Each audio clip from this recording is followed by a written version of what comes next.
Today's my grandma's birthday, so shout out my grandma. Right. زبان شواس جس سنان کاو خوشاو دو چاو جس لان log bamkum. Wait, what did I just say? That clearly was not English. You could try putting that into Google Translate, but it would just say it's Icelandic and then not actually translate it for you, because in fact it's not Icelandic. So, what is it? I've translated it for you here because I'm such a nice person. There's a reason I know what this is and y'all don't. This is a language, yes, but it's not a natural language. We all here speak a natural language because you can understand me. That natural language is English. What is English? English has developed over time, over generations of people speaking the same language, undergoing gradual changes.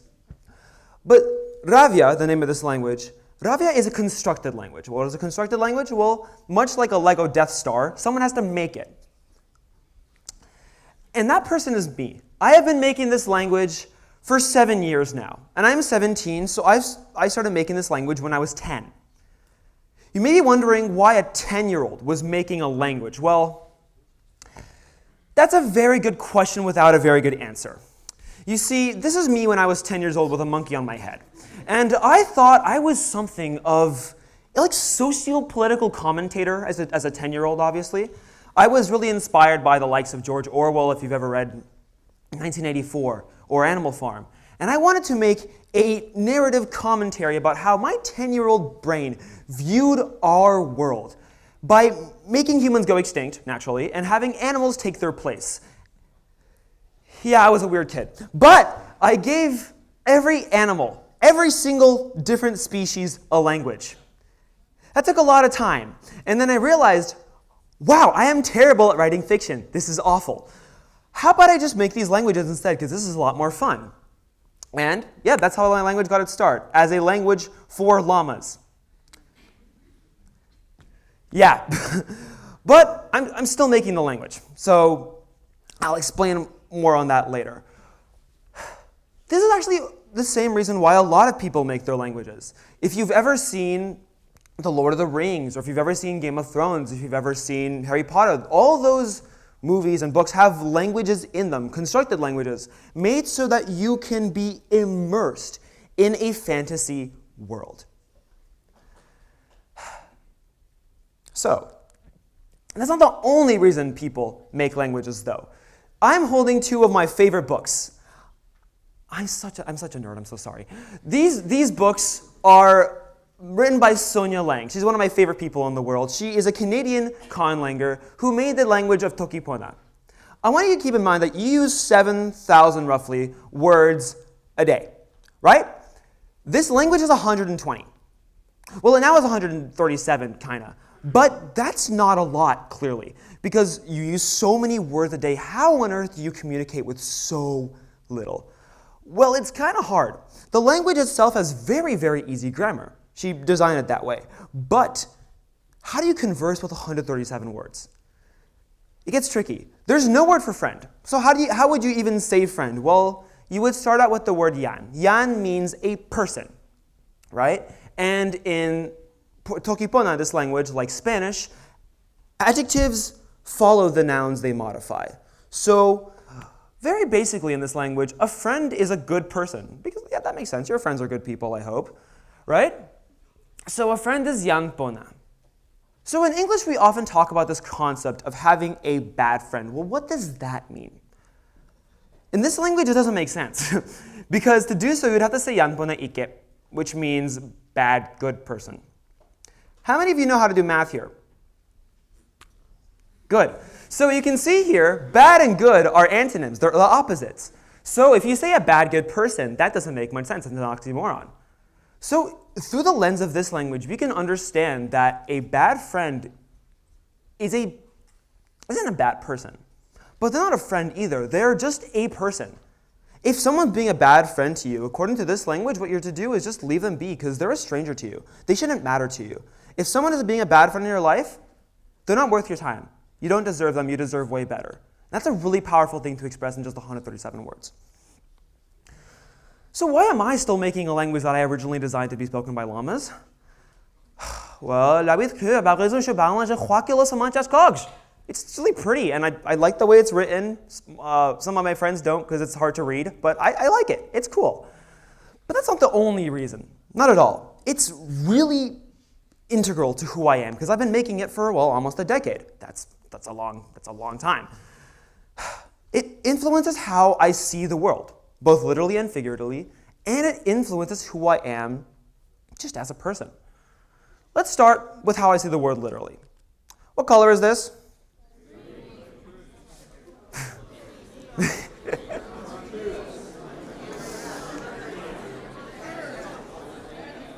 Well, whatever you're saying, I have no idea, because the right answer is I have no idea. I'm colorblind.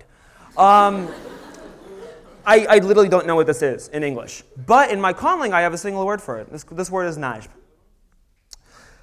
Najb is a really interesting word to translate, because najb doesn't really mean one color. It means, if I were to translate it as one color, it'd be grorange, meaning green or orange, because it means both.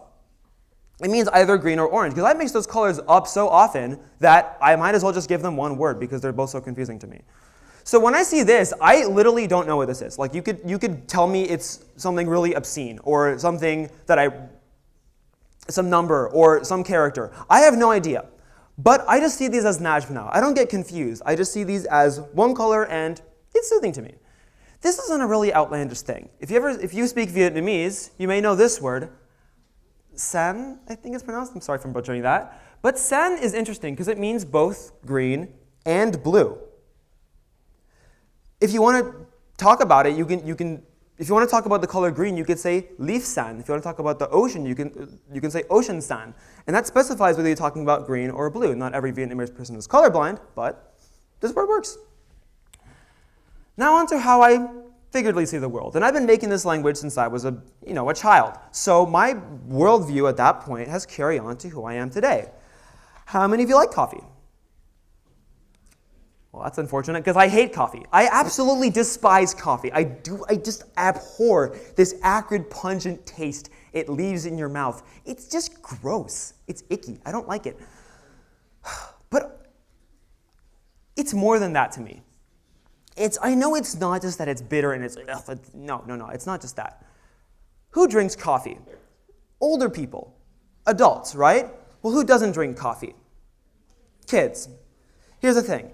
When I was very young, I made this idiomatic expression in my language called "kafihunk," which means to literally cry tears of coffee, to cry bitterly. Now, what exactly does that mean? As I said, who doesn't drink coffee? Children. I love when kids cry. That may sound sadistic, but hear me out. Why do kids cry? If a kid were to, like a 6-year-old were to run up on the stage, la la la la, they would stumble over this carpet, fall, they could start crying. It's innocent, and it's kind of funny, but through that, they get all their negative emotions out. And it's really beautiful. I love that they do that. And kids drink these sweet things. They don't cry sweetly. They cry. But why do adults cry? As a kid, now I know that adults typically cry. And if an adult tripped over this carpet, they wouldn't cry. We would all laugh at them, right? But as an adult cries, it's not because of this carpet. It's because of something more sinister.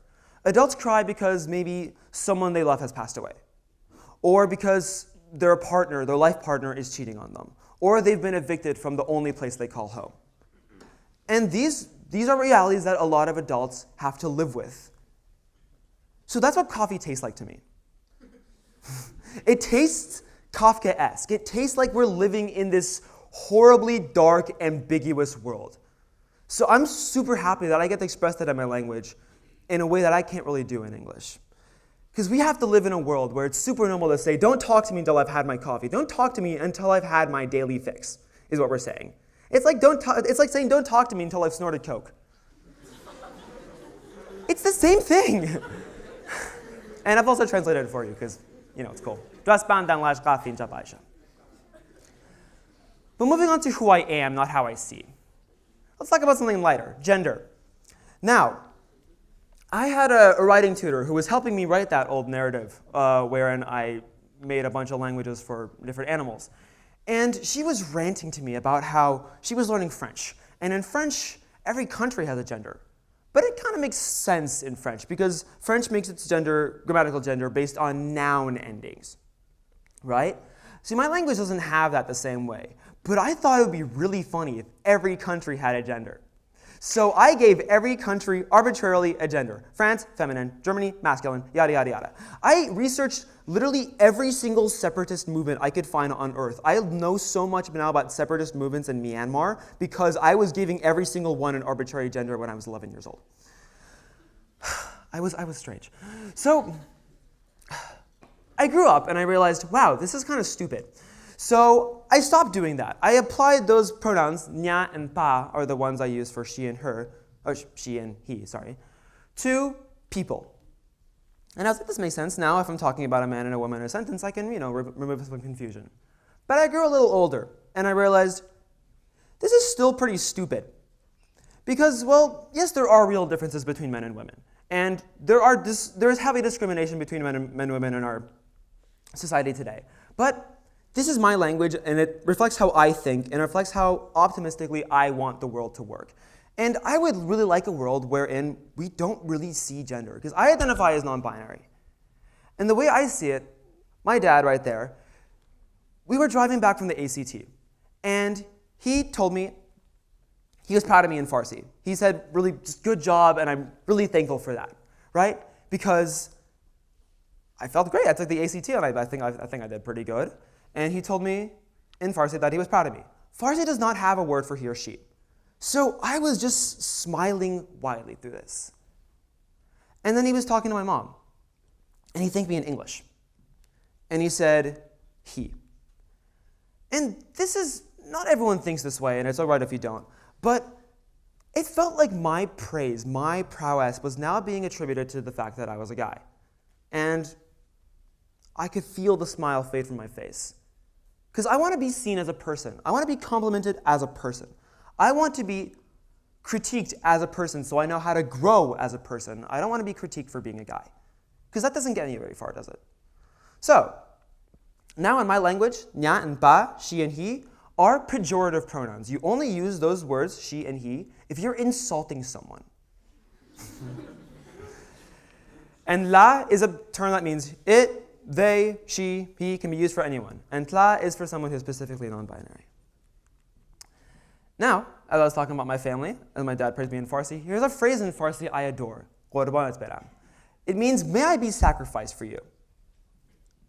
But it's used as thank you. It's used as I love you. Like whenever you hug someone and you're saying goodbye, you say, oh, I will die for you. It sounds hilarious in English, and it sounds kind of like love bombing. But I love it in Farsi. I love that we're so affectionate this way, and I hate that I can't do that in English, right? When you say, I love you, what does that mean? You say I love you to your dog, right? You say I love you to your girlfriend. You say I love you to your boyfriend. You say I love you to your mom. Is that the same kind of love? I hope not. That doesn't make much sense, does it? So I started to differentiate them in my language with these three words. Wow. Wow means love between species, and yes, I specify species because yes, this did start as a language for llamas, so I still have animals in mind. Wow means love between a species or a family member. So if you say taswalaj to your mom, that makes sense. If you say taswalaj to your dog, that makes sense. Well, let's say you have a really good friend or a friend with benefits. Then you would say stai. Tas stylaj. That's a word you use for a very, very, very good friend, right? And then with the married couple over there, you can see that they're married. They love each other and they plan to stay that way for a very long time, probably for eternity. That would be jai. That's romantic love. So you say that's jailaj to someone you view as your life partner. And I've dated people. That was not the wisest decision. But after a while, I was like, wait, I don't like this idea of prioritizing one of my friends over the rest. And I was like, wait, I'm viewing my dating partners as friends? That's a little strange. Oh, I'm aromantic. That's how that happened. I found that I was aromantic through that. Because I did say jailaj to all the people I dated. And when I look back at it now, I don't really mean that. Because I've never, since I realized that I was aromantic, thought in the word jai. I only think in bao and stai. Yes, I keep the word jai in case anyone wants to learn my language and wants to express romantic love for someone, but I never think in that word. And because of that, I know I'm part of the aromantic community. I'm really happy with that. Because of the way my language works, I stopped thinking in a verb, and because of that, I know more about my sexual identity. And that's pretty cool. That's pretty nifty, I would say. So, I just want to say thank you, and one last thing. Gao ho xiao doesn't mean thank you or thankful exactly. It means happier. I don't really have a word for thankful in my language because I don't really see it that way. Because what does thankful or like gratitude really even mean? Like when you really think about it, it doesn't. For me at least, I just don't see it. But the way I see it as you're happier because of something someone did for you, and I love that. So because of that, Gao ho xiao duchas means happier because of y'all. And I really am happier because of y'all, because seriously, this language is my thought baby. It is my brainchild. To be able to speak it on a stage and have people laugh and listen is it would be my 10-year-old self's biggest dream. So thank you so much. And if I were to give you just a small homework assignment, it would be to make a language. But I've been spending 7 years on this, so that's not the most realistic homework assignment. I wouldn't want to subject you guys to that. But I would just say find a word. Maybe make a word. Make a gibberish word. Or just find some word that's really personal to you. So let's say you like some kind of weather and it's really personal to you.